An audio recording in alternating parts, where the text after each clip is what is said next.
आता बैठका होणार नाही। ओके, आता कोणतीही बैठक होणार नाही, ही निर्णायकच झालेली आहे। काल मी आपल्याला इथेच सांगितलं होतं की तीनही पक्षाचे प्रमुख नेते आजच्या बैठकीला उपस्थित होते। दूरध्वनीवरून बैठकीत काय चाललंय याची माहिती माननीय शरद पवार साहेब, उद्धव साहेब सातत्याने घेत होते आणि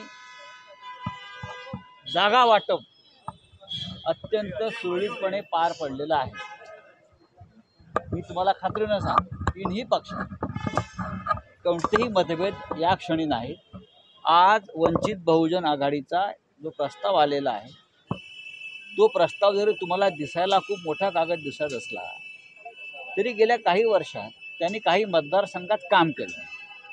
त्यांनी त्या मतदारसंघाची यादी दिलेली, त्याच्यावरती आम्ही सगळे मिळून चर्चा करू। आणि जसं मगाशी जितेंद्र आव्हाड यांनी सांगितलं की शेवटी आम्हाला सगळ्यांना या देशात, या राज्यामध्ये लोकशाही, संविधान, वंचितांचं रक्षण करणं हा आमचा अजेंडा आहे।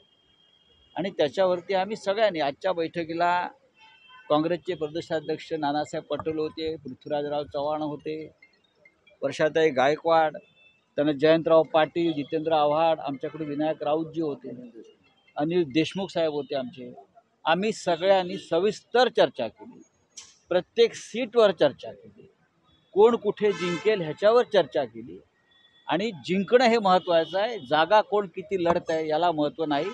आणि प्रकाश आंबेडकर साहेबांची सुद्धा हीच भूमिका आहे। राऊत सर, जालना आणि पुण्यावर त्यांनी एक प्रस्ताव दिला। राऊत साहेब, 48 जागांचं वाटप 3 पक्षांमध्ये झालेलं आहे। आम्ही 4 पक्ष मानतो, त्यात वंचित सुद्धा आहे, आणखी इतर पक्ष, इतरही लहान पक्ष आहेत, पण वंचित हा महत्त्वाचा घटक पक्ष आहे।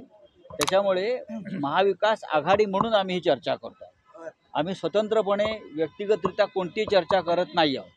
आणि प्रकाश आंबेडकरांचा वंचित बहुजन आघाडी हा महत्त्वाचा घटक पक्ष याच्यामध्ये आहे। वंचित बहुजन आघाडीचं संख्याबळ नाही।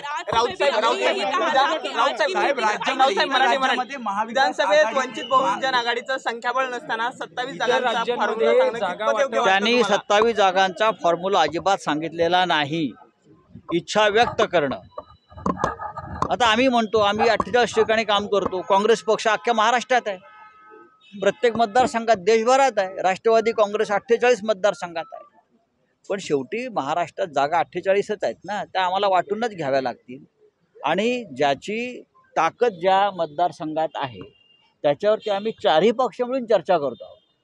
आणि मी कालपासून सांगितलं की कालच्या बैठकीपासून पृथ्वीराज चव्हाण साहेब उपस्थित आहेत, अनुभवी नेते आहेत, आणि त्यांचं सुद्धा मार्गदर्शन या बैठकीमध्ये होत आहे। राऊत त्यांनी मनोज जरांगे यांना सर्वमान्य, आमच्याकडे तसा कोणताही प्रस्ताव नाही, पण त्यांच्या पत्रामध्ये तो उल्लेख, आमच्याकडे तसा कोणताही प्रस्ताव नाही। आम्ही फक्त जागा वाटपांवर बोलतोय। आघाडीचं इतर राज्यांमध्ये फायनल होत असताना महाराष्ट्रामध्ये 2 दिवसात सर,